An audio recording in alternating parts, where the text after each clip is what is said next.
예, 오늘 이 시간도 또 살아계신 하나님께서 함께 하시는 은혜가 있으시기를 바랍니다. 사람이 그 어떤 사안에 따라서 그 표현하는 방법이 조금씩 다르지요. 그래서 만나는 사람에 따라서 또 똑같은 이창원 목사지만은 제가 또 이렇게 자녀들을 대할 때 하고 또 여러분들을 대할 때 또 일반 사람들을 대할 때 그 언어가 조금씩 달라질 수 있어요. 그래서 그런 모습을 우리 갈라디아서에 있는 말씀을 통해서도 살펴보면 그동안 1장서부터 우리 4장 지난주까지에 있는 말씀을 보면 좀 이성적인 판단으로 지금 옳고 그름이 이렇고 저렇다라고 이렇게 그런 이제 이성적인 판단으로 이야기를 이렇게 해 나갔다면 오늘 함께 읽은 말씀은 지금 바울의 마음 상태 그리고 그 어떤 그 관계에 있어서 그 감정이 어땠다, 여러분들의 감정이 여러분들의 마음이 어땠다라고 하는 그 심정을 표현하는 그러한 내용의 말씀이 오늘 이 본문에 있는 말씀이 되겠습니다. 흔히 이제 우리 한국 사람들 또 아시아 쪽에 있는 사람들 중에 특별히 우리나라 사람들은 어디가 많이 발달을 했느냐? 이 가슴이 많이 발달을 했대요. 그래서 이성적으로 옳고 그름 다 인정하더라도 얘가 끌려가지 않으면 머리로는 그게 맞다고 그래도 거기에 동의를 안 하고 동조를 하지 않는다고 그러죠. 그래서 사람이 다 어떻게 보면은 이 마음이 움직이면 이 감정이 움직이면 이게 좋게도 되고 나쁘게도 되는데 사람이 그래서 어떤 얘기를 해도 감정을 상하지 않는 말을 하는 것이 굉장히 필요하고 중요합니다. 가까운 사이일수록 우리가 얘기할 때 막 얘기합니다. 왜냐하면 그렇게 이야기하는 이유는 내가 무슨 말을 해도 상대가 내 가까이에 있는 사람이니까 다 이해해주고 받아줄 거야 라고 하는 그런 생각을 기본적으로 가지고 있기 때문에 막 함부로 표현하고 말을 하기도 합니다. 그런데 그것이 꼭 좋은 결과를 가져올 수도 있지만 그렇게 자꾸 표현하다 보면은 상대의 감정을 상하게 할 수 있어요. 사람과 사람 사이의 관계에 있어서 감정이 상하게 되면 아무리 하는 일이 옳다고 할지라도 거기에 동조하기가 쉽지 않습니다. 그래서 정말 우리가 삶을 살아가면서 그 마음이 어떻다라고 하는 것을 표현하는 것이 필요해요. 오늘 말씀은 그런 의미에서 이 바울의 마음 상태를 이 갈라디아 지역에 있는 교회 성도들에게 표현하는 그러한 부분이다라고 생각하시고 나라면 어떻게 표현했을까라고 생각을 좀 해보시면서 오늘 말씀을 이렇게 함께 읽어나가시면 좋겠습니다. 우리 표준 세번역 성경으로 12절, 13절 말씀을 보면 이렇게 나와요. 형제 자매 여러분, 내가 여러분과 같이 되었으리. 누구와 같이 되었어요? 여러분과 같이 되었으니. 이 말은 그들과 그들의 문화, 그들의 언어, 그들의 생활 방식처럼 이 바울은 유대인이었지만 그 갈라디아 지역에 있는 그 소아시아 지역에 있는 그분들의 생활 습관이나 언어나 그러한 말하는 습관이나 그런 것들을 이제 따라서 했다고 하는 이야기입니다. 그래서 전에도 한번 말씀드린 적이 있습니다만 허드슨 테일러 선교사님이 중국 선교에서 아주 획기적인 열매를 맺을 수 있었던 가장 큰 이유 중에 하나는 다른 선교사님들이 시도하지 않았던 방법을 시도했기 때문이었습니다. 다른 선교사님들은 그 당시에 중국 사람들과의 관계를 맺는데 상당한 어려움이 있었어요. 언어 문제가 있죠. 또 한 가지는 그들의 생활과 영국 사람들의 생활은 완전히 달랐습니다. 당시 영국은 선진국이었고, 그리고 이 중국은 땅덩어리는 넓고 인구는 많지만 생활은 굉장히 뭐라 그럴까요? 우리나라 옛날에 100여 년 전에 생활했던 그 풍습이나 중국 풍습이나 큰 차이가 없었을 것이라고 생각이 되어집니다. 그래서 그들을 곁에 가지를 못했고, 이제 그 선교사로 파송을 돼서 가보니까 주로 해안가 중심으로 영국과 이 당시 청나라와 전쟁을 해가지고 중국과 전쟁을 해서 영국이 이겼잖아요. 그래 아시는 것처럼 홍콩을 그 전쟁 배상금으로 홍콩 땅을 100년 동안 영국에게 이렇게 빼앗겼었죠. 그래서 100년이 되던 해에 홍콩을 반환해서 지금 이제 중국 이렇게 영토로 다시 편입이 돼서 있습니다만, 그리고 홍콩을 중심으로 또 그 해변을 중심으로 영국 군대가 있고, 영국 주둔군이 있는 곳에 일하러 오는, 우리나라 사람들이 미군 부대에 가서 취직을 해서 일하는 것처럼 그렇게 일하러 오는 사람들 대상으로 전도를 하고 그 사람들과 함께 거기서 예배 드리는 게 전부였어요.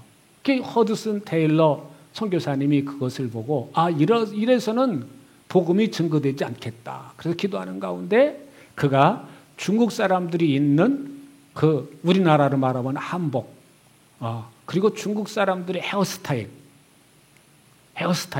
그대로 영국 사람이지만 중국 사람들이 입는 옷 전통 의상을 입고, 그리고 영국 사람이지만 그 중국 사람들의 헤어스타일을 그대로 똑같이 만들고, 그 많은 선교사님들이 위험하다, 가지 말라 막 그랬음에도 불구하고 그가 내륙으로 깊숙이 들어가서 그들과 함께 생활했을 때 드디어 복음이 증거되어지고 또 열매를 맺어지는 그런 놀라운 역사가 나타나게 되고, 그런 열매를 보고 나서 그 다음서부터는 많은 선교사 후보생들이 그렇게 훈련을 받고, 우리나라에도 선교사님들이 와서 선교를 할 때 미국 사람, 영국 사람, 호주 사람, 캐나다 사람 다 의상들이 있고 있잖아요. 그런 옷을 입는 것이 아니라 우리나라와 같은 똑같은 한복을 입고 또 가마를 타고 또 말을 타고 다니면서 복음을 증거했었던 그러한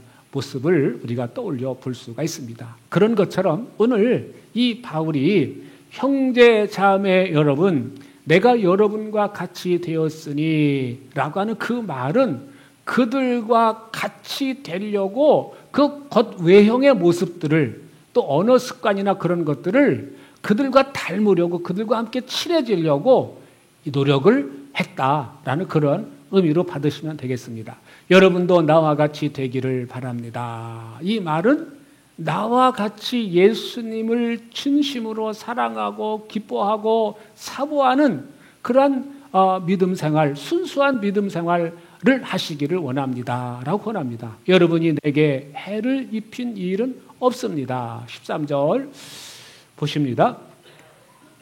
그리고 여러분이 아시는 바와 같이 내가 여러분에게 처음으로 복음을 전하게 된 것은 내 육체가 병든 것이 계기가 되었습니다. 그러니까 이 갈라디아 지역에서 떠나야 됐지만 거기서 남을 수밖에 없었던, 그래서 그들과 함께 예배드리고 말씀을 나누고 성경 공부를 시키고 제자 훈련을 하고 그렇게 해야 된 계기가 무엇 때문이냐면은 몸이 아파서, 육체가 병들어서 이제 다른 곳으로 갈 수 없는 그러한 환경이에요.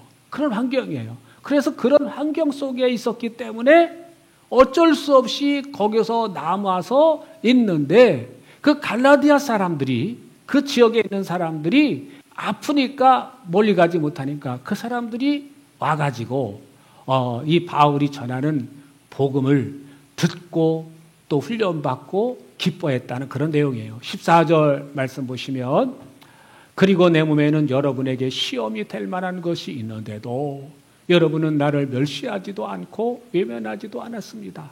여러분은 나를 하나님의 천사와 같이 그리스도 예수와 같이 영접해 주었습니다 라고 그렇게 이야기를 해요. 그래서 여기 이제 다른 성경을 보면 이렇게 봅니다. 메시지 성경에 보면 이렇게 표현해주고 있어요. 아픈 손님을 맞이하는 것만큼 골치 아픈 일도 없을 것입니다. 아픈 사람. 여러분, 아픈 사람 대하는 게 쉬운 일이 아니죠. 쉬운 일이 아니죠. 근데 여기 그대로 표현을 아픈 손님을 맞이하는 것만큼 골치 아픈 일도 없을 것입니다. 그런데도 여러분은 하나님의 천사를 대하듯 나를 대했습니다. 여러분은 마치 예수님께서 친히 여러분을 방문하시기라도 한 것처럼 나를 대하면서 예수를 대하듯 대했습니다. 그렇게 이야기를 합니다. 예수님을 대하는 것처럼 그렇게 아픈 사람임에도 불구하고 그렇게 깍듯하게 대하고 정성껏 이렇게 하나님의 종으로 대접을 했다고 그렇게 표현을 합니다. 그래서 처음에 이 갈라디아 지역에 있는 교회 성도들이 바울 사도의 형편을 보면 아파서 지금 쉬고 있는 그 사람을 대접하는데 아주 예수님 대하듯이 아주 깍듯하게 대하고, 그리고 정말 인격적으로 대해주고 그랬다는 거예요. 그것을 처음에 여러분들이 나를 만났을 때 내 육신의 형편은 아파가지고 쩔쩔 맸을 때인데도 불구하고 나를 그렇게 잘 대접해줬다고 이야기를 하고 있습니다. 15절의 말씀해 보시면 이렇게 기록을 하고 있습니다. 그런데 여러분의 그 감격이 지금 어디에 있습니까? 나는 여러분에게 증언합니다. 여러분은 할 수만 있었다면 여러분의 눈이라도 빼어서 내게 주었을 것입니다. 그러니까 지금 여러분들의 그 감격이 지금 어디에 있느냐? 처음에 여러분들이 내가 아픈 몸을 이끌고 여러분에게 방문했을 때 예수님처럼 대해주고 그 복음의 말씀을 들었을 때 기뻐하고 즐거워하고 감격하고 자기들이 섬기고 있었던 우상들을 다 내려놓고 버리고 다 우리 바울 사도께서 증언해 주시는 그 아프면서도 증언해 주시는 그 말씀이 진리임을 알고 믿고 깨닫고 받아들이고 정말 기뻐하고 즐거워하고 감사하고 찬송했었던 그거를 생각하면서 회상하면서 여러분 처음에 그렇게 복음을 받았는데 그 감격이 지금 도대체 어디에 있는 겁니까? 라고 그 주님을 만났을 때 그 감격을 다시 회상하고 그들이 기억해 보도록 해주는 그런 말씀을 하고 있습니다. 이것은요, 비단 저와 여러분들에게도 주시는 메시지이기도 합니다. 여러분 지금의 여러분들 예배 드리는 모습, 여러분 예배 드릴 때 정말 그 기뻐하고 즐거워하고 감격하고 정말 예배당에 왔을 때 나도 모르게 얼굴이 환해지고 얼굴이 천사 같았던 때가 언제입니까? 오늘 이 말씀에서 그거를 기억하도록 그거를 다시 생각하도록 해주는 말씀이 오늘 본문의 말씀입니다. 계시록 말씀 첫사랑을 회복하라 라고 하는 7개 교회 중에 하나인 첫사랑을 회복하라고 이렇게 표현해주고 있는데 여러분 첫 번째 주님의 사랑을 알게 되었을 때 첫 번째 주님의 사랑을 느끼게 되었을 때 그 첫 번째 주님의 사랑을 여러분들이 깨닫고 받아들였을 때 그 감격, 그 기쁨, 그 찬송 그거 도대체 지금 어디 갔냐 이거예요. 지금 여러분들의 믿음의 상태가 어떤 상태냐 지금 그거를 말씀에 주시고 있는 거예요. 그러니까 이 말씀은 지금 현재 무너져 내려가는 신앙생활하고 있는 거짓 교사들로 인해서 신앙생활이 망가지고 있는 그들에 대해서 얘기하는 것이지만 오늘 우리는, 오늘 나는, 오늘 여러분들은 신앙생활의 모습이 어떠냐? 여러분은 예배당에 나올 때 그 처음에 그렇게 예배당만 생각하면 기뻐했었던 빨리 가고 싶고 좀 더 앉아있고 싶고 좀 더 교제하고 싶고 했었던 마음이 지금도 있습니까? 지금도 그 마음이 여러분들 마음 가운데 막 불릴 듯 일어나서 빨리 예배당 가야지. 빨리 예배당 가야지. 빨리 예배당 가서 우리 장로님도 만나고 권사님도 만나고 그래서 인사도 하고 또 차라도 한잔 마시면서 교제하고 그래야지. 빨리 가야지. 그런 마음 가지고 예배당에 오신다면 그분은 지금까지도 그 주님에 대한 사랑이 변함이 없는 거예요. 그런데 아이고 주일은 왜 이렇게 빨리 와?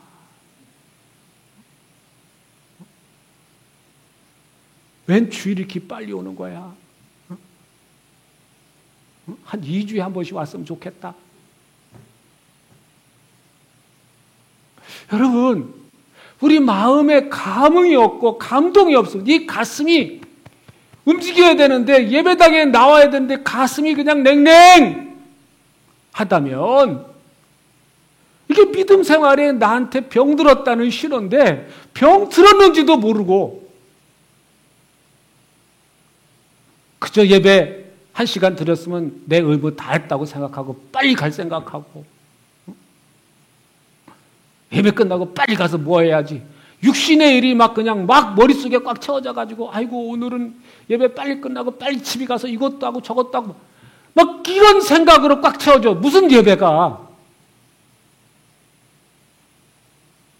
그게 제대로 되겠습니까?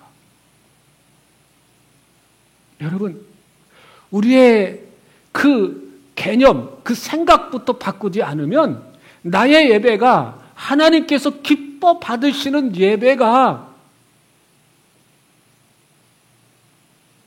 될 수가 없다는 거 여러분 스스로 잘 아시잖아요.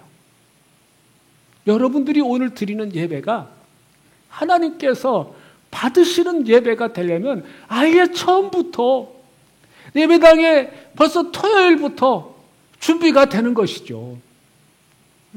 성경의 하루는 토요일 날 해가 질 때부터 그 다음 날 주일 날 해 질 때까지가 하루예요. 그 말을 빌려서 해석하면 예배 준비는 언제부터 하는 거예요? 토요일 저녁부터 준비하는 거예요. 하나님, 내일 오전에 이제 예배당에 와서 예배를 드리는데 하나님 오시는 분들 아무개, 장로님 아무개, 권사님 아무개, 권사님 누구 집사님 누구 집사님 있는데 그분들 하나님 만나게 될 텐데 기쁨으로 만날 수 있도록 하나님 나를 축복해 주세요. 내 마음이 지금 요새 냉랭해졌는데 하나님, 하나님의 사랑을 느끼기 원합니다. 하나님 예배 드릴 때 내일도 찬송할 때 그 나에게 말씀해 주세요. 또 성경을 읽을 때 들리게 해주시고 보여지게 해주세요. 라고 미리 토요일부터 기도로 준비하는 것이죠. 아멘입니까? 여러분 이제까지 그렇게 하시지 않았다면 여러분들이 그렇게 토요일부터 내가 저녁부터 예배를 위해서 내가 또 성도들의 만남 그 교제를 통해 위해서 내가 미리 준비하고 기도하고 또 성경 보고 그래도 적어도 내가 평일날은 정말 바빠가지고 성경 몇 절밖에 못 읽었다면 토요일날 저녁부터는 그래도 성경 말씀도 있고 토요일날 저녁에는 그 카톡을 통해서 주보도 미리 올려드리고 그러니까 주보 보면서 내일 주일 성경 본문이 이거로구나. 또 헷갈릴 것도 없어요. 우리 교회는 성경 말씀이 그냥 성경 한 권 전하면 그 다음 절이니까. 성경 말씀이 어디더라? 그거 그냥 뭐 창세기 봤다 계시록 봤다 그러지 않으니까. 그래서 갈라디아서 하니까 그 다음 절 보고 처음부터 다시 읽어보고 이해가 안 되네. 처음부터 다시 읽어보고 그리고 미리 성경도 읽어오시고 할렐루야. 아멘을 안 하시는 거면 나는 그래도 그냥 올래요. 예. 그래서 그 마음이 중요하다. 그리고 여기 말씀해 여러분은 할 수만 있었다면 여러분의 눈이라도 빼서 내게 주었을 것입니다. 이 성경학자들은 그래서 바울이 많이 아팠는데 어디가 많이 아팠을까 보면은 아마 그 대부분의 그 여러 가지 많은 이야기를 하지만 오늘 본문을 통해서 우리가 이제 짐작해 볼 수 있는 것은 눈이 좋지 않았다는 것을 알 수 있습니다. 안질이 있어서 왜 안질이 생겼느냐? 아마 그 다메섹 도상에서 주님을 만났을 때 너무 햇빛보다 더 밝은 빛을 쫙 쬐면서 일시에 눈이 멀었었잖아요. 눈이 멀어서 보지 못했었잖아요. 아마 그게 원인이 돼서 계속해서 이 눈 문제가 바울을 괴롭히지 않았겠나라는 것을 알 수 있고, 이 바울이 이 서신을 썼지만 직접 쓴 게 아니에요. 직접 쓴 게 아니고 바울이 구술을 하면 대서를 했어요. 대피를 했어요. 대피를 하고 제일 마지막에 이 바울이 내가 친필로 이렇게 크게 글씨를 쓴 거를 너희가 봐라 라고 하는 그런 말씀을 보면 사도 바울이 나중에 이 쓴 내용을 한번 읽어보라고 듣고 제일 마지막에 사인원석으로 바울이라고 하는 이름을 사인 형식으로 써서 큰 글씨로 직접 글씨를 썼다는 것을 우리가 짐작해 볼 수가 있겠습니다. 그래서 그렇게 해서 편지를 썼어요. 그러니까 눈이 많이 안 좋았어요. 그래서 여기에 메시지 성경에 보면 이렇게 나옵니다. 그때 여러분 가운데는 할 수만 있다면 내게 자기 눈을 빼주려고 한 이들도 있었습니다. 그 정도로 나를 생각한 여러분이었습니다. 그러니까 이 바울이 막 아팠을 때 바울을 통해서 복음을 듣고 기뻐하고 즐거워하고 감격하고 정말 그러면서 그 성도들 가운데 그 바울을 통해서 복음을 듣고 예수님을 진심으로 영접한 사람들 가운데 정말 안질 때문에 괴로워하는 그 바울 사도의 모습을 보고 할 수만 있으면 제 눈이라도 빼드리고 싶습니다 라는 분들이 계셨다는 거예요. 계셨다는 거예요. 그래서 실제로 여러분들 이런 경우잖아요. 자녀가 성장해 나가는데 많이 아플 때 엄마가 아이고 차라리 내가 아프는 게 낫지, 그 얘기랑 비슷한 얘기입니다. 할 수만 있으면 제 눈이라도 좀 빼서 드리고 싶습니다. 그럴 정도로 바울 사도와 갈라디아 교회 성도들과의 관계가 좋았다, 나빴다? 좋았다는 거예요. 복음으로 맺어진 관계가 굉장히 좋았다는 거예요. 그런데 16절 말씀에 보면 그런데 내가 여러분에게 진리를 전하였으므로 여러분이 원수가 되었습니까? 그런데 여러분들이 지금 바뀌었습니다. 그런데 지금 여러분들의 모습이 뭡니까? 해와 달과 절기를 지키고 그 거짓 교사들이 와서 하는 이야기들을 그대로 받아들이고 내가 여러분에게 진리를 전한 것 때문에 원수가 되었냐라고 표현을 합니다. 17절에 위에서 내가 말한 자들이 여러분에게 열심을 내는 것은 좋은 뜻으로 하는 것이 아니라 여러분을 내게 떼어놓아서 여러분으로 하여금 그들을 열심히 따르게 하려고 하는 것입니다. 위에서 내가 말한 자들, 메시지 성경에 이렇게 표현합니다. 저 이단 교사들이 여러분에게 장광선을 돌아놓으면서 아첨을 떨고 있지만 그들은 더러운 동기에 사는 것입니다. 그러니까 지금 우리나라에도 신천지나 하나님의 교회나 그런 이단들이 있는데요. 그 사람들은요, 하나님의 교회를 예를 들어보면은 어떤 대상을 딱 정해놓으면 그 사람들을 적어도 6개월 동안은 아주 최선을 다해서 필요한 것을 공급해주고 서비스를 해준다는 거예요. 그래서 한 6개월 동안 막 그들이 정말 좋아할 만한 것들을 골라서 이렇게 해주고 막 마음을 맞춰주고 그러니까 거기에 마음을 쏙 뺏기는 거예요. 그러면은 이제 거기서 빠져나올 수가 없대요. 거기서 그 정도 시간이 지나면 무슨 말을 해도 내가 6개월 동안 팍 서비스 받으니까 좋은 걸 거야. 저렇게 나한테 이렇게 잘해주는 사람들인데 저 사람들의 말이 틀릴 리가 없어. 이렇게 되어버린다는 거예요. 그래서 이제 이 잘못된 자기들의 사람을 만들려고 자기의 종이 되게 하려고 그렇게 하는 짓이라는 것을 여러분들이 모르냐? 정신 차려라 제발, 그 얘기를 하는 내용입니다. 그래서 좋은 뜻으로 하는 것이 아니라 여러분을 내게 떼어놓아서 여러분으로 하여금 그들을 열심히 따르게 하려고 하는 것입니다. 그래서 이게 하나님께서 이렇게 바울 사도를 통해서 복음을 듣고 은혜로운 길을 열어주셔서 이제는 자유야. 뭐로부터요? 죄로부터 자유야. 그래서 자기들이 섬겼던 우상들이 잘못됐다는 걸 알고 다 끊어버리고 정말 예수님을 영접하고 예수님을 믿고 예수님을 받아들이니까 그 안에 누가 임해요? 성령님이 임하게 되고 갖가지 성령의 은사들이 나타나고 그러니까 그들의 삶 자체가 열매예요. 그들의 삶 자체가 봉사도 기쁨으로, 헌신도 즐거움으로, 감사로, 찬송으로, 예배당에 나오는 것도 아이고 이거 오늘 나 안 나오면은 또 우리 목사님이 또 어떨 텐데, 우리 목사님이 또 찾아올 텐데, 뭐 할 텐데, 그래가지고 나오는 게 아니야. 일단은 그렇게라도 나와서 앉아 있어야, 또 앉아 있다 보면 은혜 받고 은혜 받다 보면은 또 성령이 다시 임하게 되고, 물론 그렇습니다만 이들이 복음을 순수하게 받아들이고 나니까 그대로 은혜가 임합니다.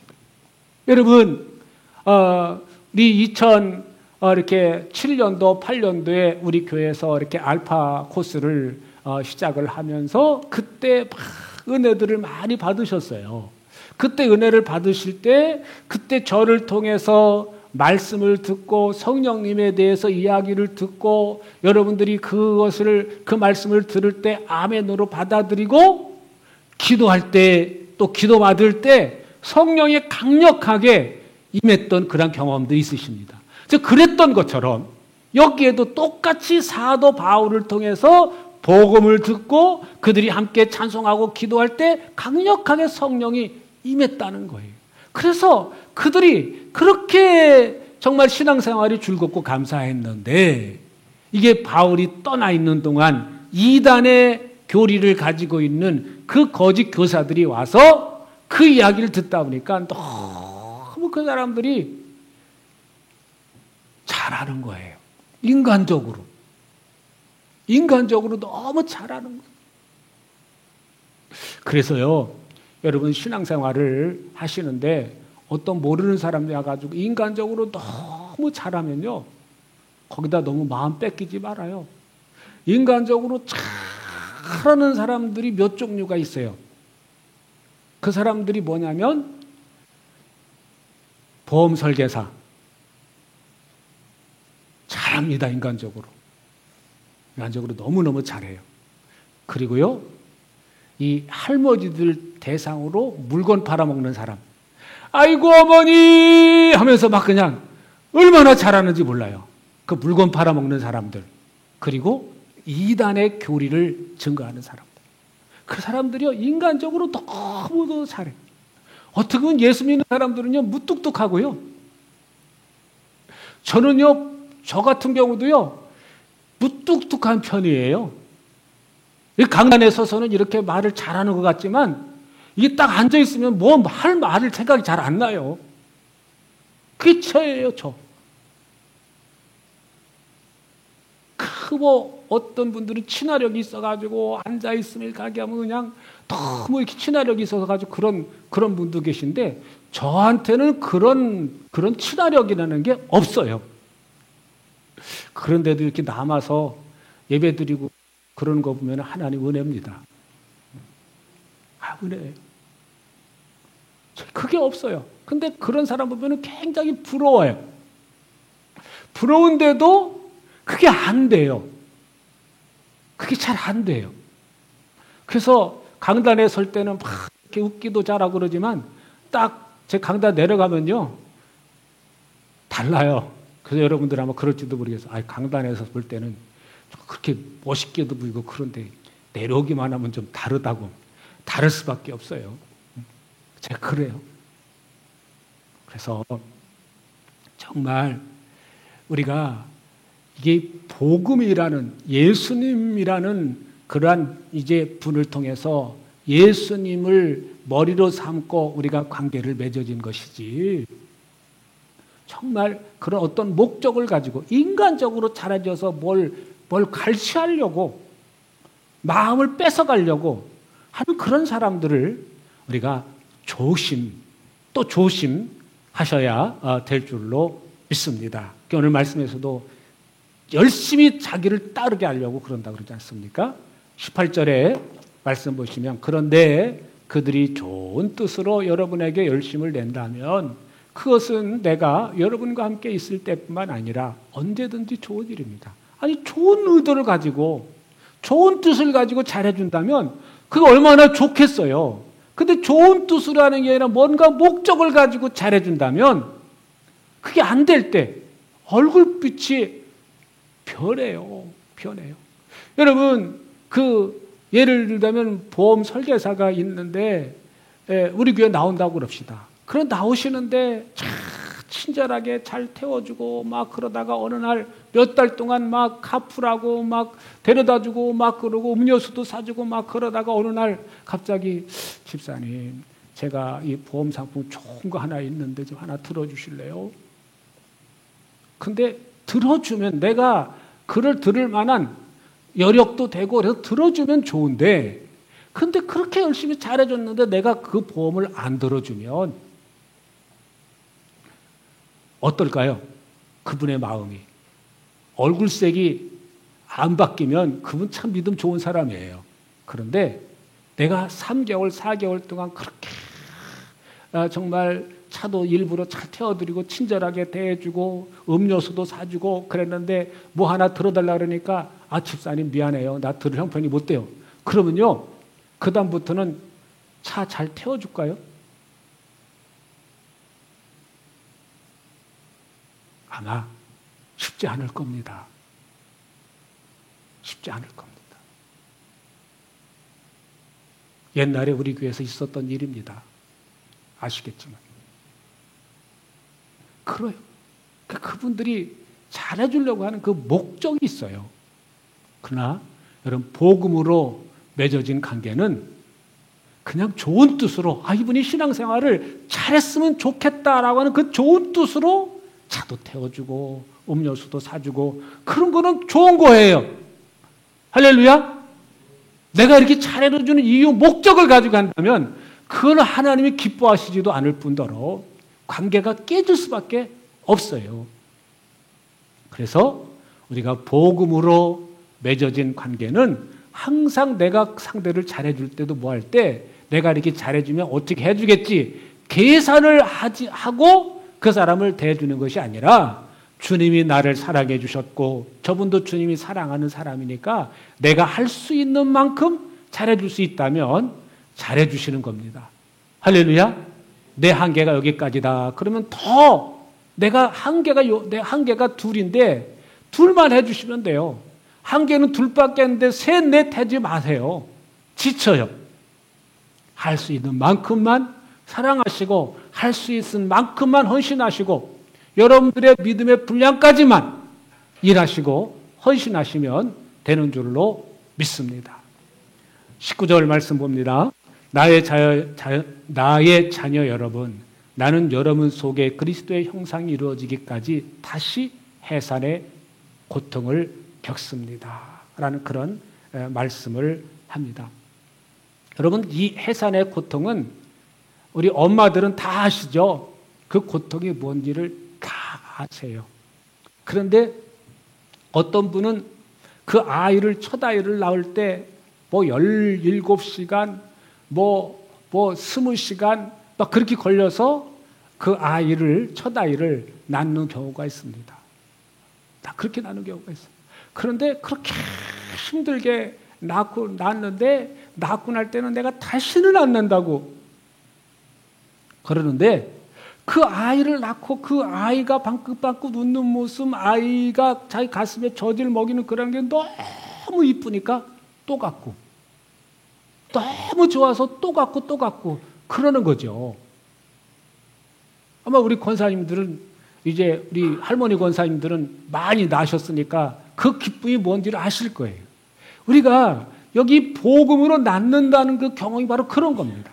내가 이 복음을 전해가지고 전도를 하면요, 그게요, 그렇게 해산의 고통을 겪을 만큼 그 영혼을 구원하고 그 영혼이 자라고 성장하기까지가 어려워요. 어려워. 그런데 잘 자라다가 갑자기 무너지면 굉장히 힘이 들고 어렵죠. 그런데 많은 경우는 포기해버려. 모르겠다. 내가 그렇게 너 열심히 해줬는데 너 그렇게 나오냐? 나를 자꾸 이용해 먹으려고만 그래요. 그 사람들은 또. 그러니까 그때 너무 실망하는 거예요. 그래서 전도하는 일을, 영혼 구하는 일을 포기하는데, 오늘 여기 있는 말씀에 보니까 그렇게 바울의 마음을 힘들게 하고 아프게 하고 괴롭게 했는데도 불구하고 오늘 19절에 보니까 뭐라고 표현해요? 나의 자녀 여러분. 그래도 갈라디아 교회 성도들이 사랑스러운 거예요. 자녀라고. 영적인 자녀인 거예요. 영적인 자녀로 생각하니까 내가 다시 해산의 고통을 겪습니다. 여기 메시지 성경에서는 이렇게 표현합니다. 여러분은 내가 얼마나 절절한 심정인지 아십니까? 나는 지금 산골을 겪는 어머니와 같은 심정입니다. 라고 이렇게 표현해요.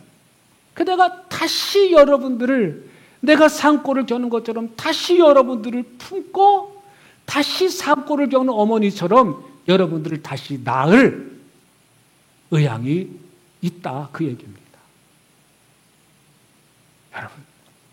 여러분 주변에 내가 복음을 전해서 믿었던 그 사람, 근데 지금은 떨어져 나가 있는 분들을 다시 한번 돌아보시기 바랍니다. 얘 모르겠다. 야, 내가 그렇게 열심히 했는데 너희가 그렇게 내 속도 몰라주고 말이야. 그렇게 그냥 이단의 교리를 가지고 있는 사람들이 그냥 와서 말했더니 덥석 그것을 붙잡고 그걸 따라가냐? 에이 못된 놈들. 그러면서 그냥 쳐버릴 수도 있는데 바울은 그렇게 하지 않고 그들을 다시 품고 그것이 잘못됐다는 것을 비교해서 잘 알려주고, 지금 내가 마음이 이렇지만 내가 여러분들을 다시 품고, 내가 여러분들을 내가 낳은 영적인 자녀이기 때문에 다시 내가 품어서 해산의 고통을 어머니와 같은 심정으로 내가 여러분들을 다시 대한다. 쉽지 않다는 얘기죠. 그렇지만 내가 해산의 고통을 겪는 어머니의 심정을 가지고 여러분을 다시 내가 품으려고 그럽니다. 다시 내가 품습니다. 여러분 주변에 여러분 포기한 사람들 다시 품을 수 있기 바랍니다. 기도부터 시작하시고, 그리고 이제 그분들에게 기도로 심으시고 그 다음에 다가가셔서 다시 그분들을 하나님 앞으로 이렇게 데려와서 하나님 백성 될 수 있도록 우리의 수고, 땀이 필요합니다. 오늘 사도 바울이 그랬던 것처럼 오늘 저와 여러분들이 그 마음을 품으시고 다시 복음으로 해산의 고통을 내가 겪는다 할지라도 내가 다시 복음 전하는 일을 해야 되겠다라고 결심하시는 저와 여러분 되시기를 주의 이름으로 축복합니다.